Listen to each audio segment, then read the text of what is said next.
channel designed to inspire to those who are new to our channel or yung mga nakamiss sa amin kasi medyo busy kami, hindi kami nakaka-post. To those who are new to our channel, designed to inspire is all about architecture, construction, building materials, and lots of interior design. For today's project, nandito tayo ngayon sa EDSA Shangri-La Place para gawin itong ating 62 square meter condominium project, boom, kasama balcony. So tara, simulan na natin yan.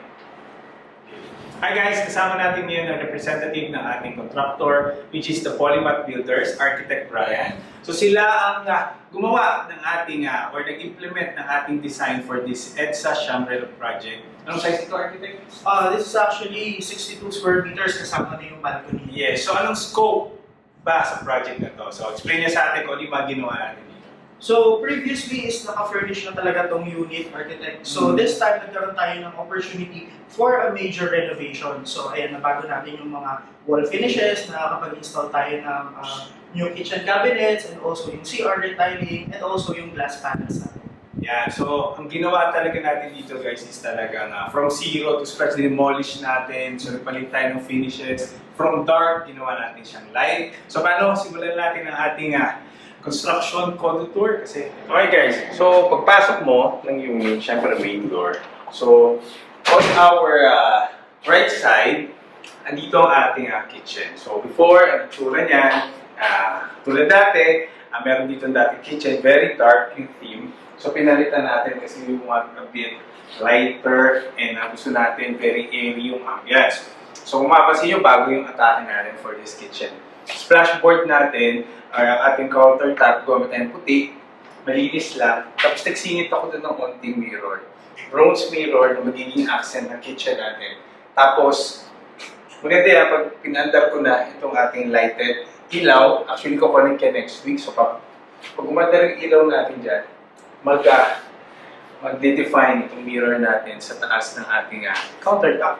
Tapos, for our upper cabinet, so tara pakita ko sa inyo. So, ang ginamit natin is para sa mga fluted, para magkaroon ng design and accent yung ating upper cabinet. Ang color scheme na ginamit natin dito is on a cream beige. Gusto ko medyo nude ang color, so para magkakaroon lang siya ng onting dark light shade from our cabinet to our countertop. Tapos, sa ilalim naman ng cabinet natin, ginamit natin is yung ka-shade din, which is parang birch finish yata ito. So ash, parang nandun siya sa shade na yan. Kakulay din ng ating upper cabinet. So merong combination of textures sa ating kitchen area. Actually, itong finish na to, ginamit ko nito sa wall, mamaya makikita nyo. So right now, for the kitchen, gusto ko malinis lang. Sinagad na natin lahat.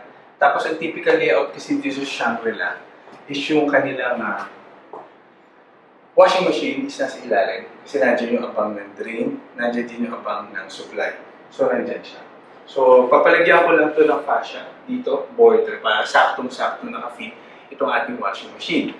Tapos, for the area naman pala ng ating refrigerator, kasi wala tayong space. So, technically, nung unit before, ang ref is parang nandito lang. So, medyo wala sa kitchen. So, in-incorporate natin siya kasi part siya ng kitchen. So, nag-create tayo dito ng parang house or in-house natin yung ating refrigerator. Tapos dito, nagkaroon ako ng mirror finish kasi gusto ko hindi siya malaking block ay nakaharang sa ating unit. Tapos dito tayo, meron tayo dito additional storage. Tapos ito yung pinaka-ref. Yung maganda tingnan. Tapos, adjacent, dito kasi mapupunta ang ating dining table. Actually, yung ating mga furniture ay parating na next week. So, magkakaroon ito ng laman. Magigipa pa. Bulol, kasi may singo tayo. Mag-iiba pa yung itsura ng unit na ito pag nalagyan na ng mga furniture. So, dito will be the dining. So, meron tayo ng sofa dito. Tapos, sa wall natin, ang accent natin is cement finish. Tapos, naglagay tayo ng fluted panel. On the same shade halos, ash gray pa rin. Tapos, ang trademark natin, nagkaroon tayo dito ng mood lighting, yung ambient lighting natin dito, dalawang strip. Tapos meron tayong console, isang mahaba dito for our media. So, nandiyan mga wires, nandiyan yung mga consoles, yung mga PlayStation, katago lang siya. TV video mo, wall mounted dito. Ang ceiling pala natin, nag-drop tayo. Enough lang to house our MR16 pin light. So, kinalat natin yan para medyo hotel-hotelan ang datingan ng ating kisame. Malinis lang. And for our kitchen, remove tayo dito. Para mas ito mayroon tayong cove light dito. So, dinefine lang natin yung area ng ating kitchen. Our drop light will be installed next week kasabay ng mga furniture natin. So, dito natin ilalagay yan. Tapos, sa sala naman, yung wall sa likod ng media area, pakita ko sa inyo. This is actually para 2 shades darker ng ating cabinet na wood finish. So, naglagay ako ng panels. 1, 2, 3, and 4 to accent the whole wall. Tapos, tinero natin doon sa kitchen para syempre combine yung texture natin, may link. Tapos, binalilaan natin siya dito ng 2 panel ng mirror para magkaroon tayo ng spacious ambience dito sa area ng dining area. So, full size yan. Maganda. So, liwanag tingnan kung makapansin nyo. Very light and airy. Compare dito sa ating previous condo bago tayo magsimula. So, pakita ko yung itsura before. So, ito yun. Tapos, pasok tayo sa bedroom. Bedroom is actually really big now. So, sa bedroom natin, dati, kung maalala nyo, may malaki tayong poste dito. So, pinalot ko ito. Kasi yung poste nila, nakaharang sa gitna.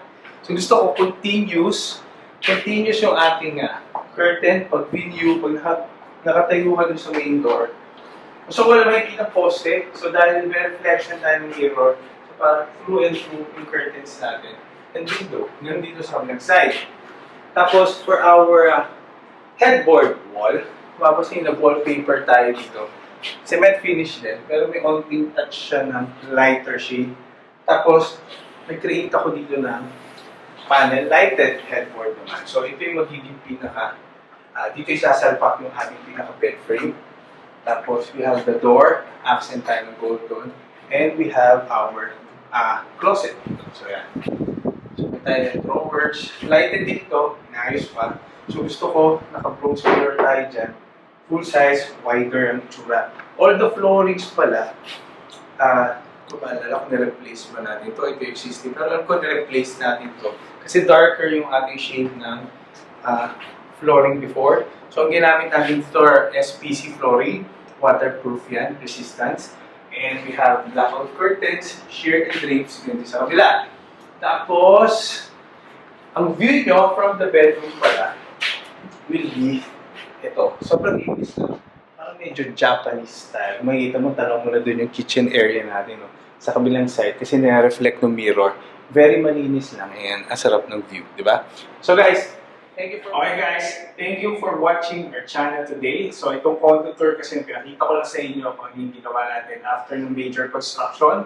So next week, i-deliver ang ating mga furnishings. So makikita nyo na dyan yung mga furniture natin, dining, sofa, and bedroom. So we'll do a complete condo tour kasi magiging iba yung itsura nitong condominium na to, which will complete the whole team of the project.